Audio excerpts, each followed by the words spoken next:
Badass women in Herstory. Welcome, ladies and gentlemen, to this week's special Wild Wild West Baddie. Susan Anderson, born January 31st, 1870, and passed April 16th, 1960. Almost 100 years.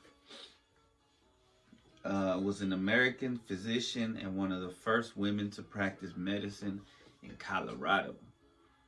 Anderson was born in 1870 in Fort Wayne, Indiana, and later moved to Kansas. Her parents divorced when she was young, and she lived with her father, younger brother, and grandmother. After she graduated from high school in 1891, her family moved to Cripple Creek, Colorado. It sounds like a game. Cripple Creek, Colorado, after gold had been discovered there. Although she originally wanted to work as a telegraph operator, she was encouraged by her father to attend medical school at the University of Michigan. Anderson became a licensed physician after graduating from medical school in 1897. She returned to Cripple Creek, before moving around Colorado in an attempt to practice in Denver, Greeley, and Eaton, but found it difficult to find work.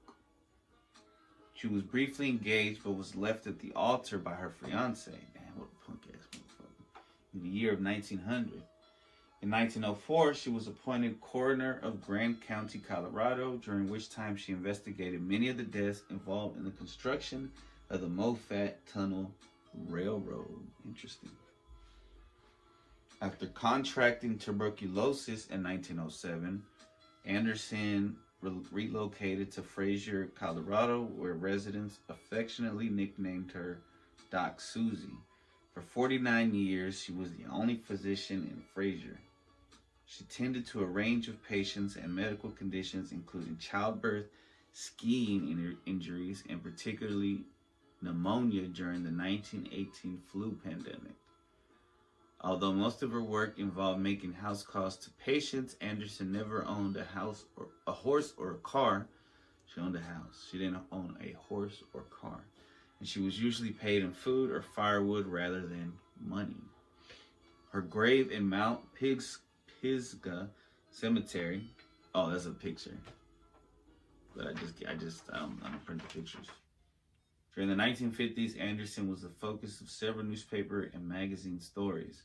Actress Ethel Barrymore, I wonder if that's Drew Barrymore's mom, offered to make a film about Anderson's life, but the latter declined. Anderson retired in 1956 and was admitted to Denver General Hospital with poor health in 1958, where she stayed until her death. She died in 1960, aged 90, and was buried in Cripple Creek. She was Cripple Creek till she died, son. Anderson was inducted into the Colorado Women's Hall of Fame in 1997. Damn. Shout out to Susan Anderson. Much love. Alright. Should I try to freestyle? Should I read a rhyme?